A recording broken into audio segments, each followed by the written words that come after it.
I said see you next Tuesday last time, didn't I? Oh, no, I didn't. Oh, some of you get the joke. I know. It's like high school in here sometimes with the... okay.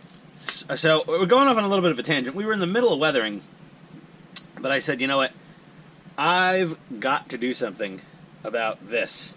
The hell are these things doing on a Tamiya tank? These rubber garbage tow cables. I mean, they're not even attempting to look at all good. They're trash. They're trash. I'm sorry. They're bad. Tamiya, shame. Okay, we're gonna remedy that. Yeah, I still need that for reference. So what we did was we ordered up this set right here from Special Ops Models. Now, yes, it's for the M1, A1, and A2 Abrams, but I don't really care. All I want is some really spiffy resin end connectors. Then I'm going to use some 2mm braided steel cable from scuhmo-kits. And we are currently in the process of final drilling. So these they have divots in them to get you started, because Special Ops Models isn't going to go through all this trouble with a pin vise to drill these holes out to .070 or 2mm or whatever you need to fit the cables in.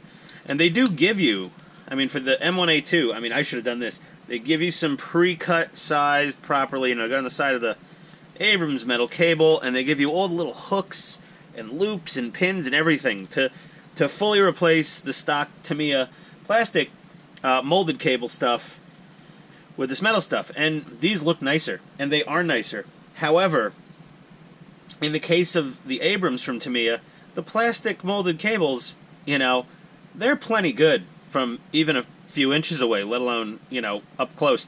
They're fine. I mean, they're not perfect, but they look pretty decent. Now, these rubber garbage cables that I'm not in camera. These rubber garbage cables that came with this thing, I was shocked at how atrocious they were. They were insulting. It was like one of the most expensive blow out the resin dust. One of the most expensive kits Tamiya has ever released, or whatever, I don't know. Every kit Tamiya releases is one of the most expensive kits Tamiya ever released. Every kit Tamiya releases is one of the most expensive kits. Period. Full stop. Their stuff is expensive. It ain't cheap.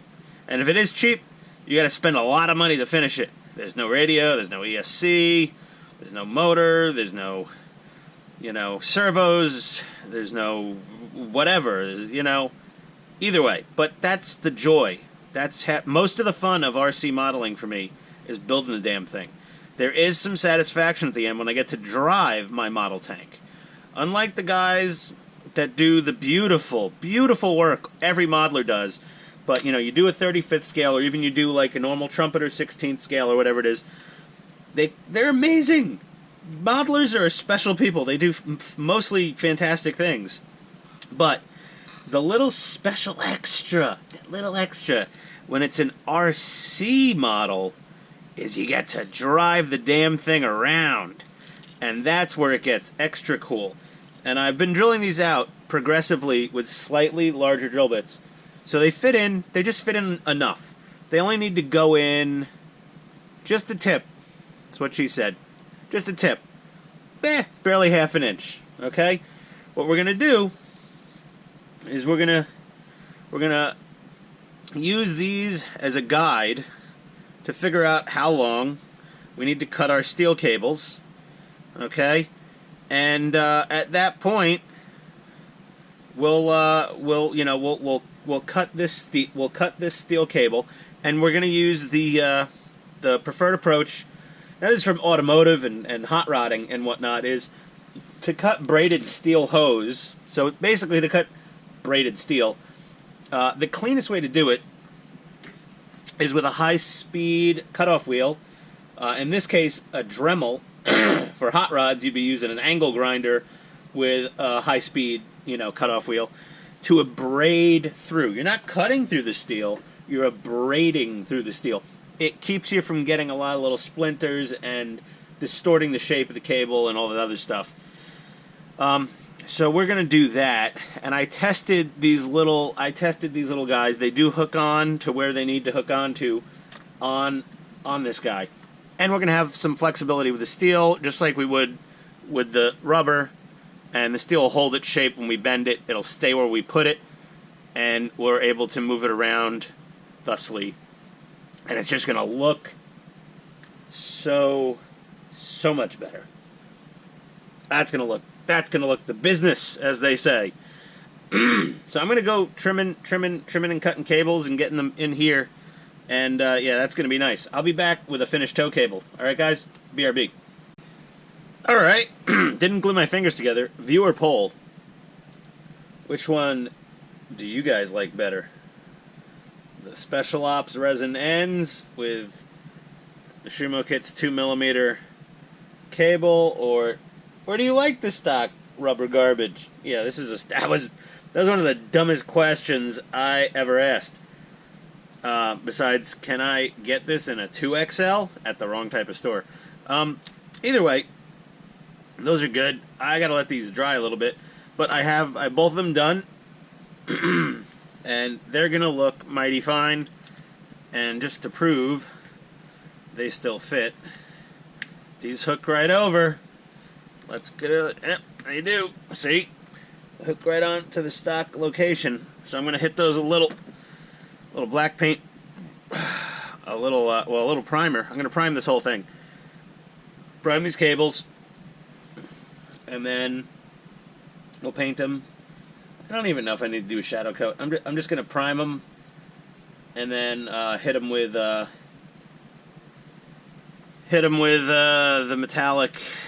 metallic stuff, and then mask off, and then spray these. I don't know, whatever. We'll figure it out. Don't worry. I'll get them painted up. Either way, what we really were here tonight for. So those are going to go aside. It's like those cooking shows you watch. We're going to put this aside for now. We'll come back to this later. I hate when they put things aside. Don't put it aside. Put it in the damn pan and cook it. I'm tired of people put this aside, and we'll save it for later. Keep in mind, we will need this later. Okay, then. I don't know. I have part of a... If anyone wants a couple of really short pieces of metal, it's not worth the shipping. I'll keep them handy. You know what? Little scraps like this, you never know when things like greebles come in handy. Yeah, we could use it to kit bash, but potentially. Always keep all your spares. If you have leftover bits... I'm not saying keep all the empty sprues. Okay, empty sprues are useful. You know, you can heat them and stretch them and make little antennas. I prefer to use some metal wire with the Rust-Oleum grip, Plasti-Dip, whatever it is. But what we really came here tonight for was to weather. And weather we will. Weather we will. My good old friends, though. Yeah, cutting those steel cables with a Dremel wasn't quite like cutting through, you know, a half-inch, a three-quarter-inch steel-braided fuel lines with some painter's tape and, you know, a cut-off disc on an angle grinder. It just wasn't working right. So I just went to my handy-dandy welding pliers. The trick with cutting very fine cable is if you can see light through the wire cutter teeth, then they're no good. And you can't see light through these, which means these are good enough to cut fine gauge cable. Most dikes, I guess you would call them, wire cutters, the electricians call them dikes, but that's their technical or trade name. After they're worn out a little, you can close it and you can see a little light through it. Like even these super fine Tamiya cutters, I have boogered them up a bit. And if I hold them up to the bulb, I can see a tiny bit of light through them. So I may have to replace these. These are very delicate. Guys, don't use these for cutting anything other than, like, plastic. Or something softer than metal. They're really delicate. I went to cut a piece of piano wire with these. And these Tamiya cutters are beautiful and they're amazing. And I completely boogered them. Look at that. Basically, I just made a circle the shape of the piano wire in these cutters.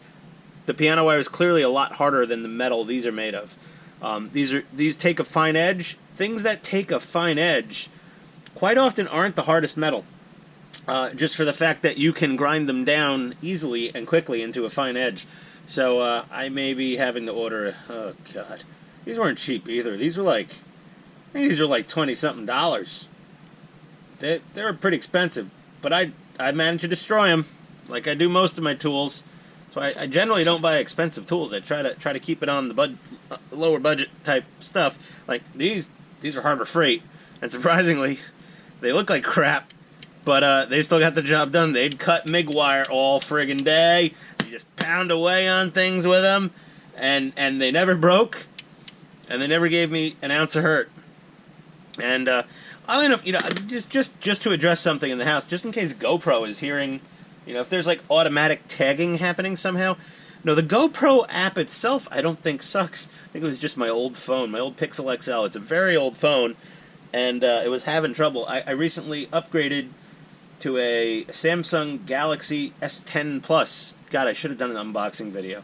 But it's not really that new anymore. But yeah, the app works perfect now. It connects to the camera quickly. Everything works. It was just a crappy old phone I was using, I guess. Sometimes you gotta just upgrade. That's what you gotta do. Okay. Focus, Ian. Focus, you frickin' hummingbird. Okay, so we've got our palette out here, as you can see. We got our AK White Spirit, Black Spirit, White Spirit, the Asian Spirit. Oh, smells like Teen Spirit to me. No, oh, there was my funny. So we're streaking grime, and we started a little bit right here. You can see we started doing a little streak and grime. So I'm going to do more streak and grime. You don't want to watch that.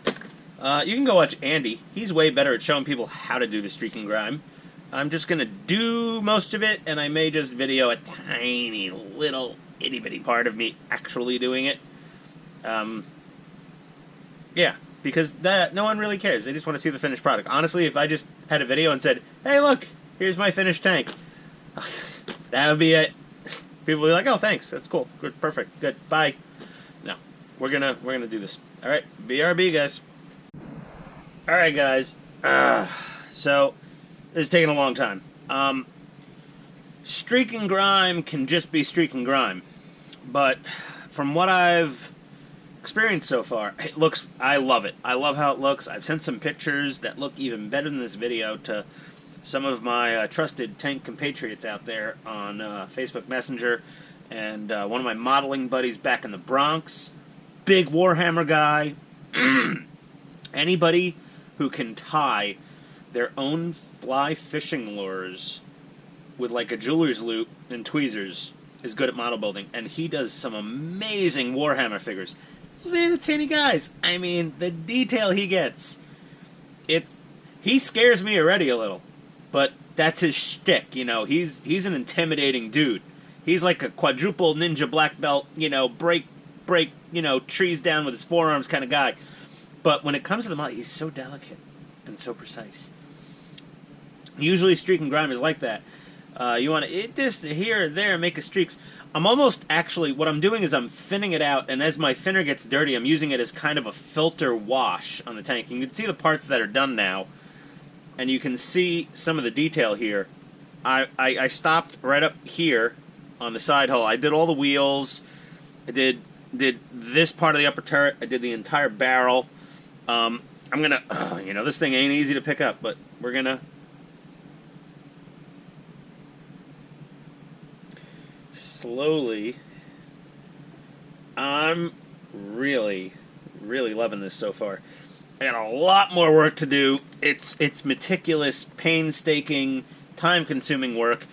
Andy makes it look easy at the hobby headquarters. And I mean, he doesn't really say it's like, oh, it's so easy. Oh, a caveman could do it. We don't want to infringe on any progressive ads here. But it's not super difficult. It's time-consuming, but the results. Look at that payoff right there. Let's just flip her around. from just, you know, chipping to chipping with a little bit of streak and grime lines and a wash. That looks pretty good. Tooting my own whistle here. I usually only toot my whistle when the wife's home. Not home, sorry. But, you know, I'm in the basement, so hopefully she doesn't know how much I'm tooting my whistle by myself down here. But yeah, this is it's coming along. A lot of work to do. Because I'm doing not just streak and grime, but I'm also kind of doing a wash and streak and grime, or a filter and streak and grime at the same time. But yeah, the comment from my intimidating ninja buddy in the Bronx was, that tank ain't white no more. You know, she is definitely not stark raving white anymore. Go back to one of the previous videos if you want to see just how plainly, starkly white this tank was. And I mean, I wasn't building this with the intention to make it look like it just rolled off of the Ro-Ro. That, for the unknowing, is a roll-on, roll-off cargo ship. Ro-Ro. They occasionally sink with much precious cargo. But, you know, they get up the Ro-Ro, they get into port, UN does their thing, they take off what they need to take off, tape what they need to tape, I'm assuming, you know, with the white spray gun, and then stick the decals, you know, stick their logos on and roll them out into the field. This one's been in theater for quite a bit. I love doing a really beat-up tank. Now, like my Japanese Type 10, I did zero weathering on it. None. I gotta do a little something just to make it look like it's literally not sitting on the tank showroom at the Mitsubishi Heavy Industries tank dealership in Tokyo. But I think my next tank, now, not the next tank I'm going to do whatever I do. But I'm going to do a tank, I think what I'm going to do for my next what-if tank is whatever I do, I don't know, it depends on the tank, but I may do like a Girls und Panzer and paint it like a ridiculous color, but make it look anime realistic, and do something wild and silly. Just silly! Silly, guys. But either way, that's where we're leaving off. We're leaving off tonight. I'm not gonna waste your time waiting, you know, on this episode. Maybe I will. I don't know. I'm tired, man. This is time consuming, like I said. So we gotta finish all this wash. After that, really, there's not much to do except for, you know, the little MG3. Get my tow cables painted and installed. Minimal stowage on this. Minimal. A couple of jerry cans and, like, that's about it. I'm not going crazy.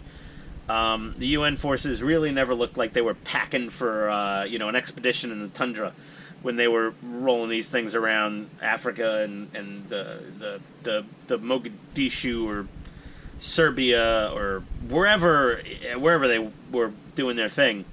But, yeah, oh, man. A lot of work. A lot more to go. Alright, guys. I'll see you next time. This might be a really short episode. Bye. Well, I went and completely screwed up part 16. I put it up there on YouTube, and I merged some GoPro footage with some footage from my smartphone, and apparently that just caused a rift in the space-time continuum, and yeah, broke the whole damn video after about 18 minutes. I'm going to be kind of quick here, because this is going to be the new part 16, well, the continuation of it, and it'll be, don't worry, whatever, it all makes sense. Either way, we have finished all the grime, including some dripping oil stains, which are beautiful. I love this stuff from, I guess, Vallejo. And we got, you know, where they fuel it up with the diesel, and they just make a mess. You know, they're in a hurry. They don't care. It's a tank. It's not a Porsche 911. It is German, but yeah, this Wiener Schnitzel, they don't care about keeping it super clean. But yeah, this is it. I think this is it. I don't really... guys, I don't know. You know what? Well, let's throw it up in the comments. If you guys want me... No. I don't care. No. I'm not going to say I don't care what you want, but... I mean, a little mud would be nice, but I love this thing the way it is. I'm just super happy with it, the way she sits right now. This is going to be it. I got to work on the tow cables. I got to do the machine gun, the MG3, figure out how to mount it into this little hole here, because what it came with was, I don't know, maybe for a hang-along or something, but the mounting screw they gave us is no bueno. But yeah, oh man, this thing is sick. I was like worried a white tank would be too white, but you go ahead and use a crap ton of streaking grime and chip the hell out of it, and some panel line accent, and man, it comes out pretty spiffy, if I must say so myself. So apparently what broke the last video was the running driving video that I did at the end. So we're going to do that again, but we're going to do it with the GoPro, so I got to readjust everything, and we're going to be back, and you'll see this guy doing some very small local maneuvers on the workbench here. I got to clear some space, because this sucker's got a little bit of a get-up-and-go chooch to her with the Sport Tune motor. And get things out of the way. Come on, out of the way. Somebody commented on one of my unboxing videos from the M551. It's like, you should just rename the video taking parts out of a box and throwing them, with hopefully not breaking them, or possibly yes. I don't know. It was it was funny. But either way, yes, driving. Next, BRB. And contact.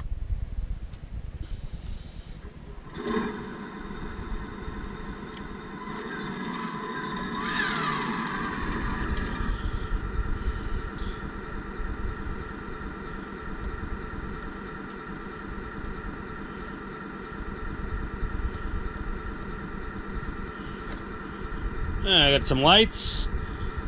Got a little beacon at the top. Can barely see it, but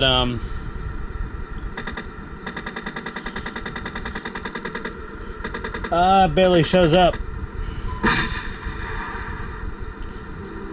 Oh, GoPro app died again. Yeah.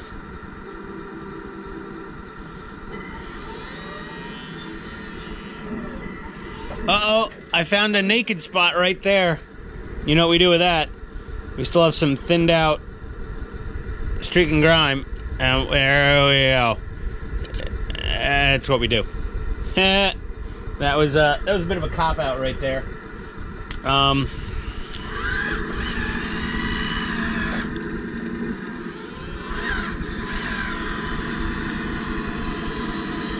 Oh yeah. Yeah, I know one of my taillights is crooked. Don't give me up.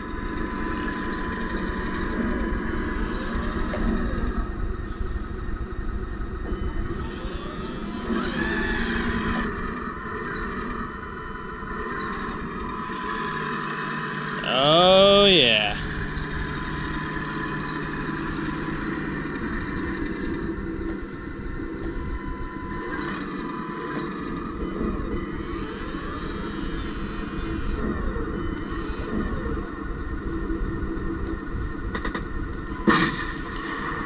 I just want to do this enough. The strobe works every time.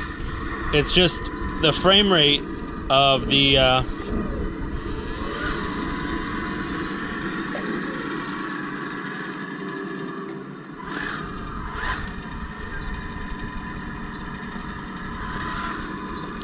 oh yeah, she's beauty.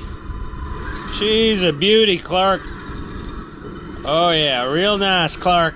Real nice. I hope one of those flashes showed up on video. I mean, but the recoil works. The track recoil works. Everything works. The machine gun works. It lights up. Everything looks great. The strobe works. We go battlefield mode. And we got the different light patterns for that. Ooh. Just gonna make sure we don't.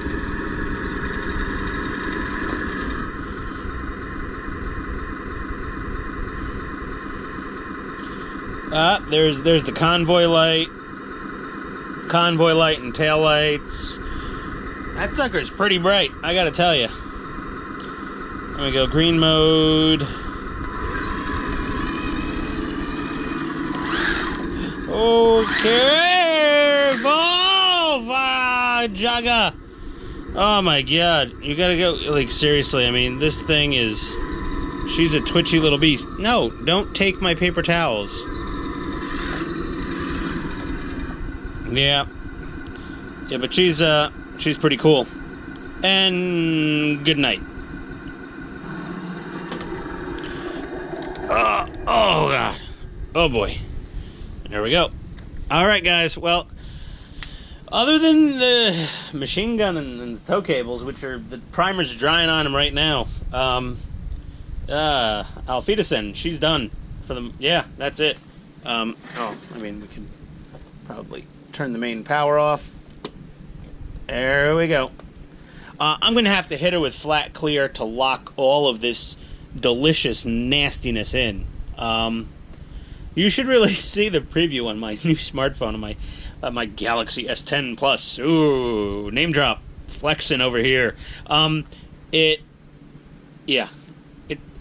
Sometimes it's really in real time, and then other times it's like it goes offline for a minute and then catches up. I think it's just a natural problem with the GoPro wireless communication protocols.